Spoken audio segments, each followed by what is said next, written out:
Bonjour, je suis le professeur Joe. Maintenant, je vais vous dire votre emploi du temps pour les jours qui suivent.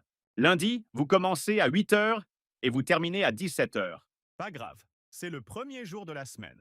Mardi, vous commencez à 8 heures et vous terminez à 17 heures.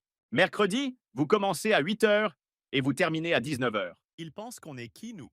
Jeudi, vous commencez à 7 heures et vous terminez à 20 heures. Professeur, on n'est pas des robots. Professeur, est-ce que vous punissez quelqu'un pour quelque chose qu'il n'a pas fait? Bien sûr que non. Ouf! Parce que je n'ai pas fait mes devoirs. Je crois que ce contrôle était le pire de tous. J'ai même écrit « Dieu seul le sait » à une question. Pas mal. Moi, j'ai mis réponse inconnue pour la plupart des questions. T'imagines si on réussit quand même? Peut-être qu'ils nous donneront des points pour notre créativité. Ou pour notre capacité à inventer des excuses. Comme la fois où j'ai dit que mon chien avait mangé mon devoir alors que je n'ai même pas de chien. Oh, c'est rien comparé à la fois où j'ai prétendu que mon poisson rouge était mort juste pour rater une journée d'école. Tu as un poisson rouge? Non, mais ça a marché! Le prof a même eu l'air désolé pour moi. Je parie que je suis plus intelligent que toi. Ah oui? Alors, qu'est-ce que l'oxygène? C'est ce que tu respires pour vivre. Bravo. Et qu'est-ce que l'azote? C'est ce que tu respires pour dormir pendant le cours de chimie. Pourquoi tu as mis ton livre de maths au frigo? Parce que je voulais des solutions bien fraîches. Des solutions bien fraîches. Vraiment? Tu as encore une de tes brillantes idées. Évidemment. Et la prochaine fois, je vais mettre mon livre de français au congélateur. Pourquoi ça? Pour avoir des réponses bien glacées. Tu savais que notre professeur de maths est un super-héros? Sérieux? Comment? Oui, il a le pouvoir incroyable de rendre les élèves invisibles. Quoi? Comment ça? Il suffit qu'il commence à expliquer une équation compliquée, et tout le monde disparaît dans ses pensées.